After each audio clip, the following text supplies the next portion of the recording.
સુરતવાસીઓના સ્વાસ્થ્ય સાથે ચેડા કરતા તત્વો સામે સુરત પોલીસની એસઓજીની ટીમે મોટી કાર્યવાહી હાથ ધરી છે।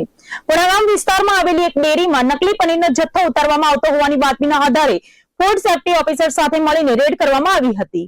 આ કાર્યવાહીમાં અંદાજે 329 કિલો જેટલું નકલી પનીર જપ્ત કરવામાં આવ્યું છે। આ પનીર ક્યાંથી આવતું હતું અને ક્યાં વેચાતું હતું તે વિશેની ચોંકાવનારી વિગતો સામે આવી છે।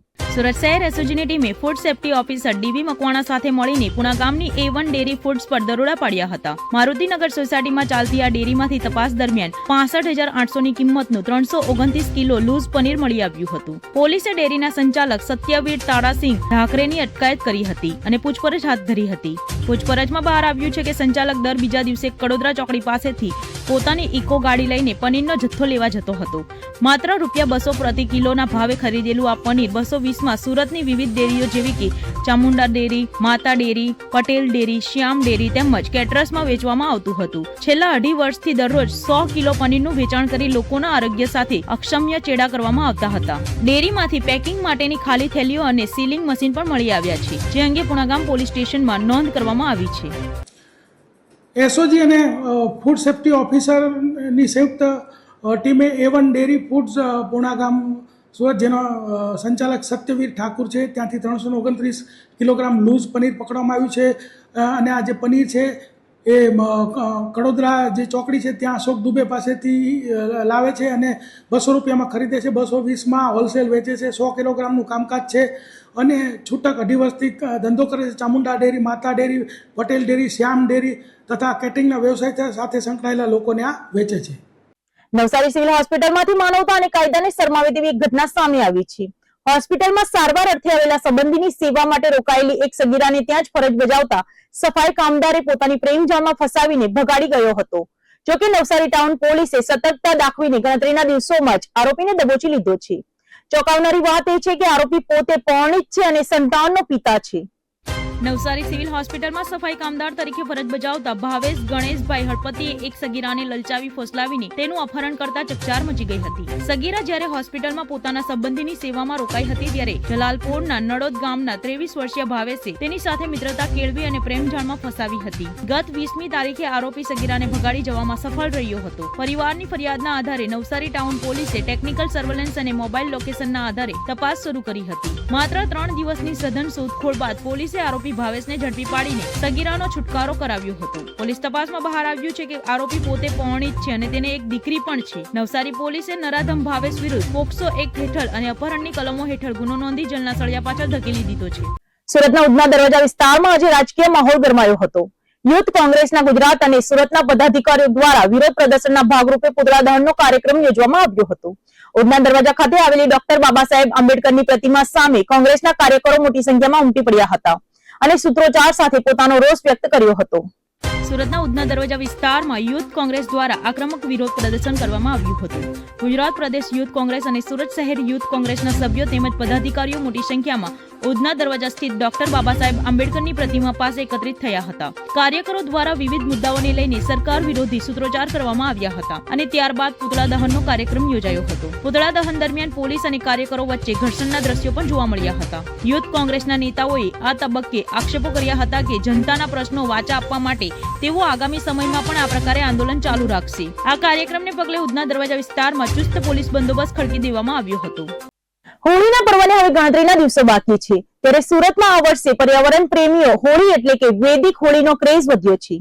લાકડાના સ્થાને ગાયના છાણમાંથી બનેલી ગોબર સ્ટિકનો ઉપયોગ કરવાનું ચલણ વધતા ગૌશાળાઓમાં એડવાન્સ બુકિંગ શરૂ થઈ ગયા છે। વૃક્ષોનું નિકંદન અટકાવવા અને ગૌશાળાઓને આર્થિક રીતે સદ્ધર બનાવવાના આ અભિગમને સુરતીઓ દ્વારા મોટો પ્રતિસાદ મળી રહ્યો છે। હોળીના પર્વને હવે માત્ર ગણતરીના દિવસો બાકી છે ત્યારે સુરતની ગૌશાળાઓમાં ગોબર સ્ટિક બનાવવાની કામગીરી પૂરજોશમાં ચાલી રહી છે। ગાયના છાણમાંથી તૈયાર કરવામાં આવતી આ સ્ટિક લાકડાના ઉત્તમ વિકલ્પ તરીકે ઉભરી આવી છે। દર વર્ષે સુરતની ગૌશાળાઓમાંથી અંદાજે 1000 મેટ્રિક ટન ગોબર સ્ટિકનું વેચાણ થાય છે। પર્યાવરણની જાળવણી અને વૃક્ષોને કપાતા અટકાવવા માટે લોકો હવે વૈદિક હોળી તરફ વળ્યા છે। લાકડાની ગાંઠ મોંઘી હોવાથી સરખામણીએ ગોબર સ્ટિક માત્ર ₹25 પ્રતિ કિલોના ભાવે વેચાય છે, જે આર્થિક રીતે પણ ફાયદાકારક છે। શહેરના પાંજરાપોળ સ્થિત ગૌશાળા દ્વારા દર વર્ષે 50 થી 60 મેટ્રિક ટન ગોબર સ્ટિક તૈયાર કરવામાં આવે છે। આ વેચાણમાંથી થતી આવકનો ઉપયોગ ગૌમાતાના નિભાવ અને ઘાસચારા પાછળ કરવામાં આવે છે। વૈદિક હોળી પ્રગટાવવાથી વાતાવરણમાં શુદ્ધિ વૃદ્ધિ થાય છે અને પ્રદૂષણ પણ ઘટતું હોવાથી જનજાગૃતિ વધી રહી છે. Atul Vora, general manager, Shri Surat Panjrapol. વૈદિક હોળી એટલે કે અત્યારે કેવું છે કે જે શિશિર અને વસંત ઋતુના સંધિકાળ દરમિયાન વાતાવરણમાં જે સૌથી વધારે વિષાણુઓ પેદા થાય છે, એ વિષાણુઓનો જો આપણે નાશ કરવો હશે તો ગાયના છાણમાંથી બનાવેલ ગૌષ્ટિક અને ગાયનું ઘી એનો જો આપણે ઉપયોગ કરીશું તો એ વિષાણુઓ નાશ પામશે. બીજું, ગાયના છાણાનો જેટલો આપણે વધારે ઉપયોગ કરશું એટલું ગાયના છાણાને બાળવાથી એમાંથી ઓક્સિજન ઉત્પન્ન થાય છે કે જેને લઈને આપણા સૌનું સ્વાસ્થ્ય પણ સારું રહેશે. સૌથી વધારે અગત્યનું એ છે કે જેટલું લાકડાના આપણે ઉપયોગ ઓછો કરશું એટલા જંગલો કપાતા બચશે. કારણ કે આપણે નવા ઝાડ તો એટલા નથી ઉગાડી શકતું, પણ કમસે કમ જંગલોને કપાતા બચાવીને પણ એક આપણું પર્યાવરણ તરફની આપણી જે ફરજ છે તે નિભાવી શકીએ. ગાયના છાણામાંથી બનાવેલ છાણાનો એટલે કે ગૌષ્ટિકનો અને ગાયના ઘીનો ઉપયોગ કરવાથી આપણે જે પણ ગૌશાળા કે પાંજરાપોળો જે આવી ગૌષ્ટિક પેદા ઉત્પન્ન કરે છે એમને પણ આપણે આર્થિક રૂપે મદદરૂપ થઈ શકીએ અને એ બને આપણે ગાયોના એક સારા સ્વાસ્થ્ય માટે એના નિભાવ માટે પણ આપણે મદદરૂપ થઈ શકીએ છીએ. સુરતવાસીઓને મારે એ જ જણાવવાનું કે અમારી જે આ સુરત પાંજરાપોળની ગોરધો રોડ શાખા છે અને બેસ્તાન શાખા છે, એટલે કે જે બેસ્તાન રેલવે સ્ટેશનની બાજુમાં એ બંને જગ્યાએ ગાયના છાણામાંથી બનેલી ગૌષ્ટિક ઉપલબ્ધ રહેશે, જેનો ભાવ છે 25 રૂપિયા કિલો. સુરતના લસકાણા વિસ્તારમાં આજે વહેલી સવારે એક કમકમાટી ભરી દુર્ઘટના સર્જાઈ છે.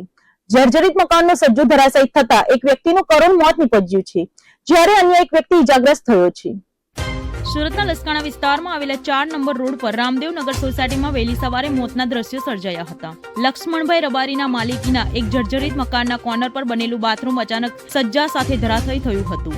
દુર્ઘટના સમયે બાથરૂમમાં રહેલો વ્યક્તિ અને બહાર ઉભેલો અન્ય એક શખ્સ કાટમાળ નીચે દબાયા હતા, જેમાં ગંભીર રીતે ઈજાઓ થવાના કારણે એક વ્યક્તિનું ઘટના સ્થળે જ મોત નીપજ્યું હતું, જ્યારે બીજાને હોસ્પિટલ ખસેડવામાં આવ્યો છે. ઘટનાની જાણ થતાં જ ફાયર વિભાગ અને સુરત મહાનગરપાલિકાનો કાફલો ઘટના સ્થળે દોડી ગયો હતો. પાલિકા દ્વારા તાત્કાલિક અસરથી આજુબાજુના જોખમી સજ્જા તોડવાની કામગીરી શરૂ કરવામાં આવી હતી. પરંતુ અહીં સવાલ એ ઉભો થાય છે કે આ વિસ્તારમાં ભાડાની આવક ઊભી કરવા માટે ટૂંકી જગ્યામાં જે જોખમી અને જર્જરિત મકાનો ઊભા કરી દેવામાં આવ્યા છે તેની સામે અગાઉ કાર્યવાહી કેમ ન કરાઈ? શું તંત્ર માત્ર દુર્ઘટના બાદ જ જાગે છે? હજુ પણ આસપાસના અનેક એવા મકાનો છે જે ગમે ત્યારે પત્તાના મહેલની જેમ ખડી પડે તેમ છે. ત્યારે આ નિર્દોષોના મોતનો જવાબદાર કોણ?